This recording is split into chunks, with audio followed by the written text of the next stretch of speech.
He only wanted a quiet meal, nothing more. But within minutes, chaos erupted inside the restaurant. Four men surrounded a young black teen, their words sharp, their intentions cruel. What started as whispers of hate quickly spiraled into something no one expected. In the middle of it all sat a billionaire, watching, frozen, unable to believe what his eyes revealed. Because the truth about this teen wasn't ordinary. It was powerful, shocking, and it would change everything. It was supposed to be an ordinary evening. The restaurant buzzed with soft chatter, clinking glasses, and the comfort of people winding down from a long day.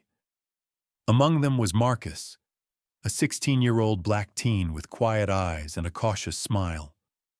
He wasn't wealthy. He wasn't powerful. Just a kid who had worked hard all week and saved enough to treat himself to a simple meal. He chose a corner table away from the noise where he could finally relax. The aroma of food filled the air, and for a moment, it felt like nothing could disturb this small slice of peace. But Marcus lived in a world where peace was fragile. Too often, he had been reminded that the color of his skin could turn ordinary moments into dangerous ones. Across the room sat a man no one could ignore, a billionaire, hidden behind a sharp suit and the kind of presence that drew eyes even when he didn't speak. People whispered about him, though Marcus hardly paid attention. To him, the billionaire was just another customer enjoying dinner. But outside those glass doors, shadows were moving. Four men had stepped in, their laughter harsh, their eyes locked on Marcus. They weren't here for food. They weren't here for peace. They were here for something else entirely, something that would shatter the quiet hum of that restaurant and force everyone inside to confront a truth they could no longer ignore. Because in just a few moments, Marcus's ordinary evening would become anything but ordinary. The moment the four men walked in, the air shifted. Their boots struck the floor in heavy rhythm, their voices louder than the room could hold. Diners turned to look, only to quickly glance away, sensing trouble. But Marcus couldn't ignore it, because their eyes had locked on him. At first, it was just words, a snicker, a cruel laugh, and then the first insult. "What's a kid like you doing in a place like this?" one of them muttered, loud enough for everyone to hear. Marcus lowered his gaze, hoping silence would protect him. He had learned that sometimes the best defense was to stay invisible, but invisibility wasn't an option tonight. The men surrounded his table, their shadows swallowing the light. "This ain't your kind of place," another sneered, knocking over the glass of water in front of him. The sound of it shattering against the floor silenced the room. Still, no one moved. Not the waiters, not the diners. Even the billionaire in the corner sat frozen, his fork hovering mid-air. Marcus's chest tightened. Every muscle screamed to run, but his legs wouldn't obey. He thought of his mother, who always warned him, "Be careful, son. The world won't always see you for who you are." Now those words burned in his ears. The taunts turned to shoves. One man grabbed Marcus's arm, yanking him from his chair. "Stand up, boy," he spat.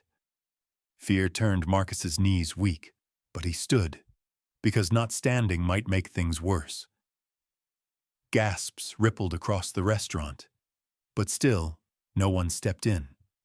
It was as if the whole room was trapped in a nightmare, paralyzed by fear and silence. And then, something unexpected happened. The billionaire rose to his feet. He hadn't spoken, hadn't moved until now. His eyes fixed on Marcus, not with pity, but with recognition. His hands trembled as if he was seeing a ghost. The men didn't notice. They laughed, circling Marcus like hunters cornering prey. "Think you belong here?" one growled. his fist pulled back, ready to strike, every second stretched like an eternity. Marcus braced himself, heart pounding so hard it drowned out the whispers around him. But before the blow landed, a voice cut through the tension, low, steady, and filled with authority. "Stop." The word froze the room. It came from the billionaire. For the first time, the attackers hesitated. Everyone's eyes shifted to the man who held more power than anyone in that room. His face had gone pale, his expression unreadable. But one thing was clear. He knew Marcus, and whatever he knew was enough to stop even the cruelest hands in their tracks. What could a billionaire possibly see in a boy like Marcus? The answer would unravel everything. The billionaire's voice echoed like a command no one dared to defy. The attackers froze mid-motion, fists still curled, eyes narrowing in confusion. "Why do you care about this kid?" One of them spat, their laughter dripping with venom. The billionaire stepped closer, his eyes locked on Marcus. "Because this boy is my son." The room gasped as though the walls themselves had swallowed the air. Marcus's knees nearly buckled. He had never seen this man before, never once imagined his absent father could be standing before him in this moment of terror. The four men exchanged glances, stunned, before anger twisted their faces even more. "Your son?" one scoffed. "A black kid like him?" The words weren't just cruel. They cut deeper than any fist. Marcus felt the world tilt, shame and fear colliding with something new. Rage. For a split second he wished he could vanish, but the weight of every eye in the room kept him rooted in place.